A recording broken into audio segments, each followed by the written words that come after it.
I'm Rosie. And I'm Jim. And this is Cruising Sea Venture. We're taking the summer of 2017 to take our home and boat, Sea Venture, on a 2,000-mile trip exploring the wild west coast of British Columbia. Wait, stop. That's not the course we took. I know it's at the beginning of every one of the videos, but it's not the one we did. So, originally, north, over, out the west coast, down the west coast, around the south end, back down, straight to Port Hardy, down the west coast of Vancouver Island. Never happened. When we got out here, there was not a very good weather window. And remember, while Sea Venture is an ocean-going powerboat, she's not stabilized. We'll talk about that when we get to the refit video. There's a hint for you. So we came back over to the west coast. And then we never had a good weather window for this trip.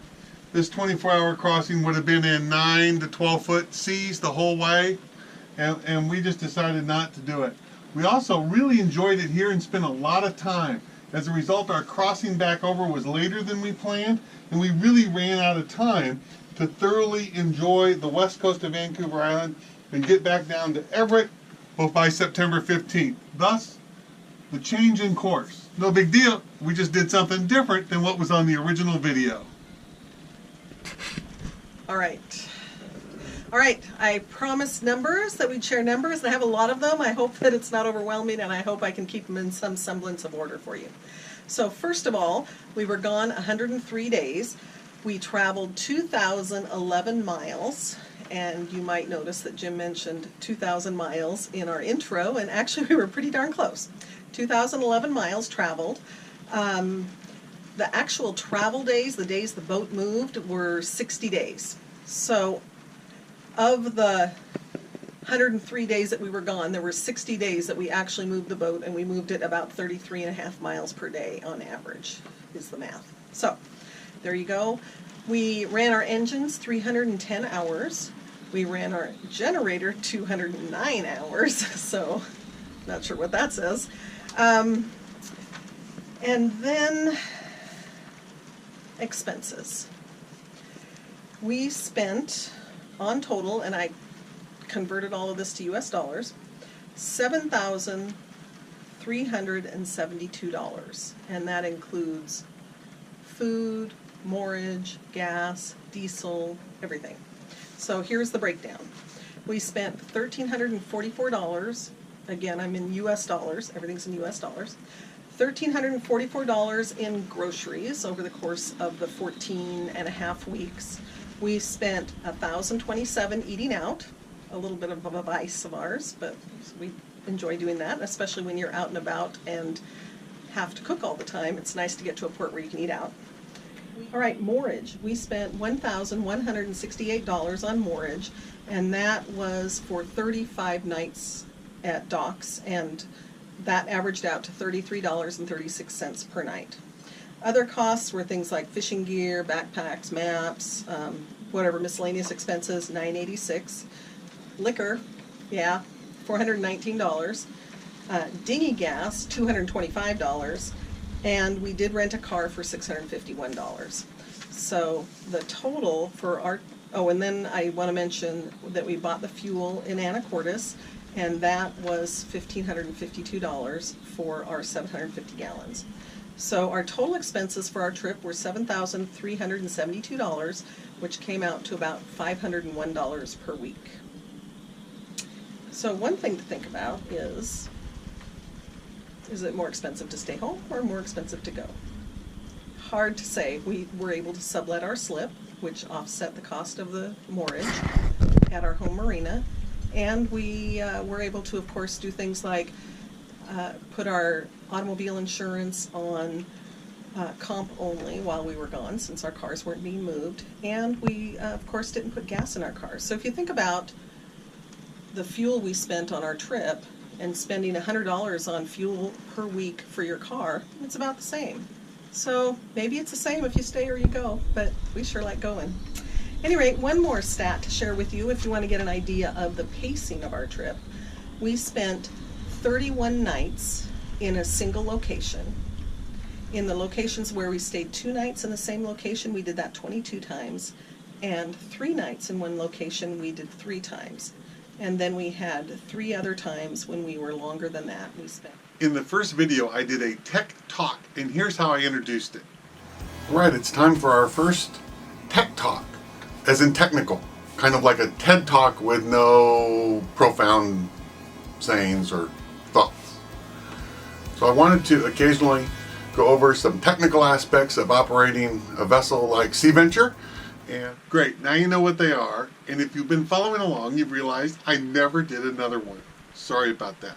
The idea was that we could do those and kind of fill in when we didn't think we had enough content. And it turned out we had so much content.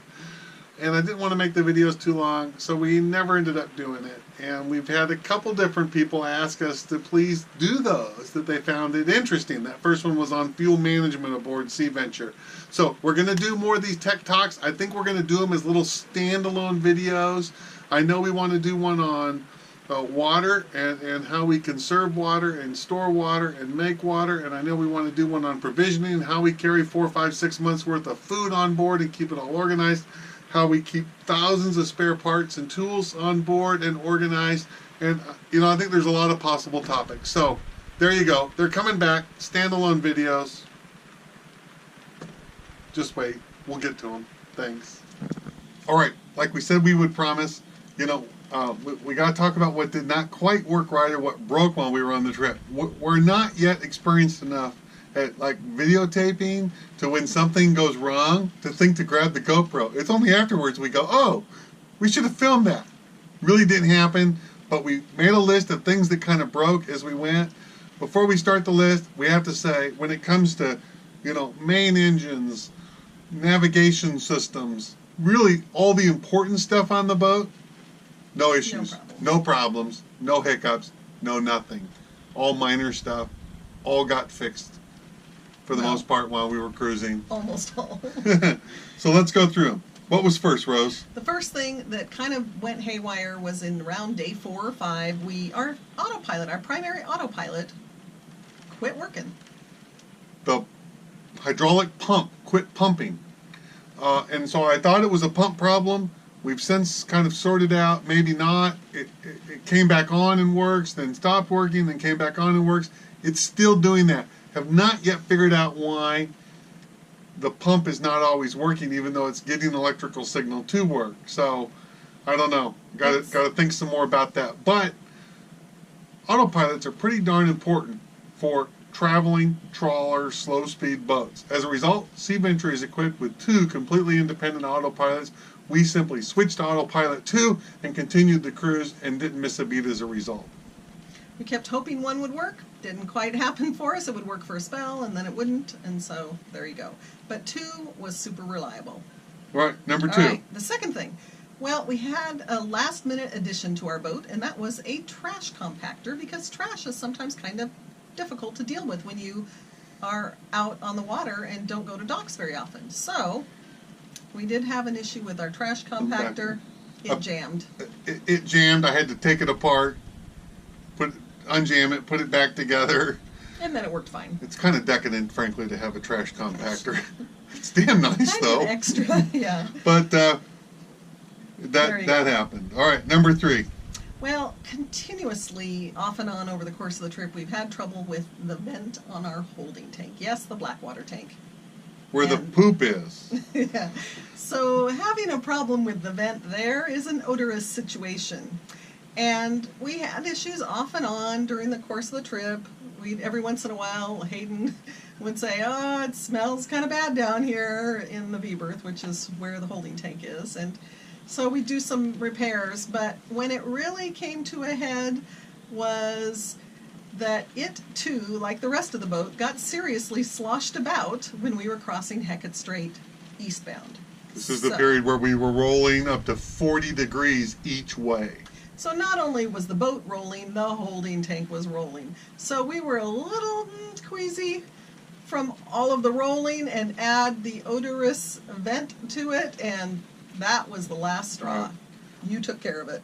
The bottom line, fiberglass holding tank integral to the hull, has a brass hose barb, installed in it. That hose barb had deteriorated over time, and the hose did not want to stay on. And so the hose was simply coming apart from the tank, resulting in the tank venting into the V-berth versus overboard. Not a good thing, as Rosie said. The solution was, with parts all on board, to relocate the vent to a better location on the tank, which was another whole issue with the vent, and drill a new hole, install a new vent. Has worked perfect since, no problems. All right. Nice to have done, actually. The next issue is that we had a generator breakdown. And the funny thing is that every morning, almost every morning, Jim gets up before I do. He gets up, he feeds the cat, he makes he fires up the generator, and then he makes coffee. That's kind of our normal routine. I lay in bed. When the coffee's done, I get up. So at any rate, I'm laying in bed one morning, and the generator starts, and then it stops. And I'm like, well, that was way too quick. And it starts again. And then it stops. And I'm like, ah, shit, I got to get up. And I do. And we go and play with the generator. Yeah, turns out the over temperature alarm was going off. It took me just moments to figure out there was no seawater pumping through it. Usually you'd think that's like an impeller problem, so pull the impeller housing apart. Kind of a normal maintenance thing. Impeller all looked good. Refired, impeller's not turning. Tucked the entire raw water pump off. Behind the raw water pump is a gear that engages that pump. That gear goes onto a shaft held by a set screw. That set screw would come loose, so the gear is spinning but not turning the raw water pump. In the end, it took about an hour of taking it apart, figuring it out, putting it back together. Generator's up perfectly fine. Just one of those normal little quirks that happens. All good. The next thing we experienced was as we were traveling north in Haida Gwaii again, we were doing a lot of pitching and rolling. We were in a lot of water, we were doing a lot of this. And a bunch of us were in the salon, and we hear this crash, and we're like, what the heck? And Jim's like, check this out. The helm wheel fell off. Yeah, the wheel that we steer the boat fell off and onto the floor. The teak wheel. Yeah, so we don't actually hardly ever use the wheel.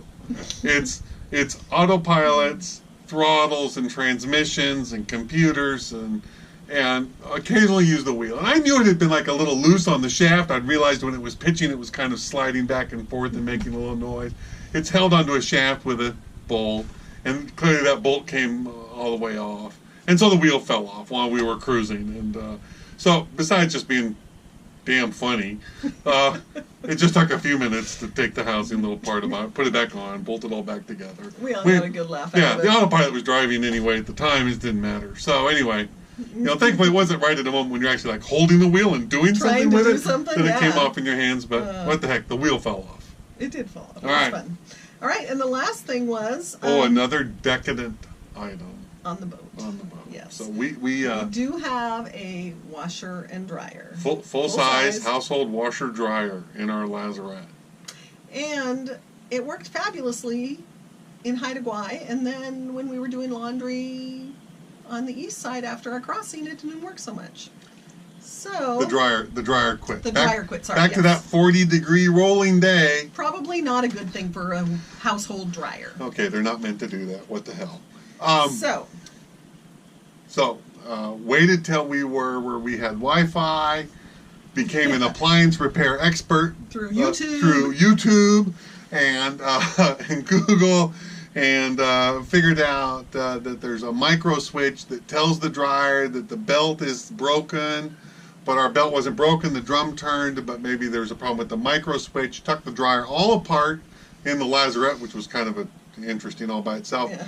Figured out the micro switch was broken, ordered a new one, installed it, put it all back together, and thank you, YouTube appliance repairman, who think it's cool to post all those YouTube videos on how to repair appliances. Works fine. Yay! So that's it. That's it. That's what actually broke in the 2,000 nautical mile trip.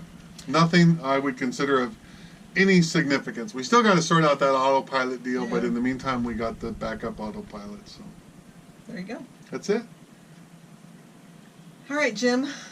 time to tell them about the drone. The drone. Remember, if you'll remember, like the very first video at the end, I say something about it, and we unpackage our new drone.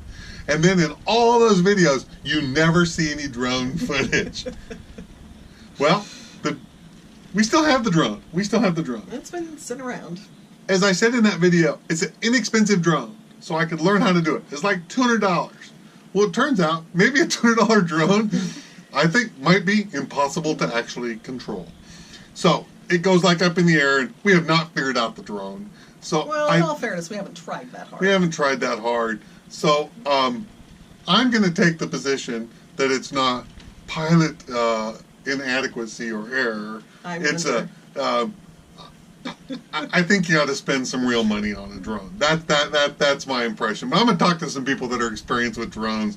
But our drone experience, besides very funny, it's been dismal, actually. been dismal. All the video we've got is coming off the ground a little bit and then crashing into the ground and rolling. That's it. So that's why you didn't see anything.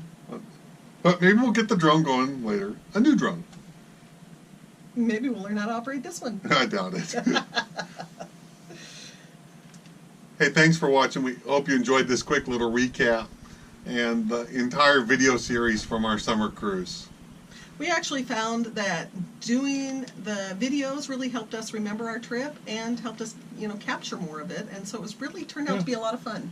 Also want to say a big thank you to those of you who have made comments on our YouTube site. We really appreciate them. We're happy to help and have really enjoyed interacting and sharing with you what we've learned over the years. Yeah, it's been a lot of fun.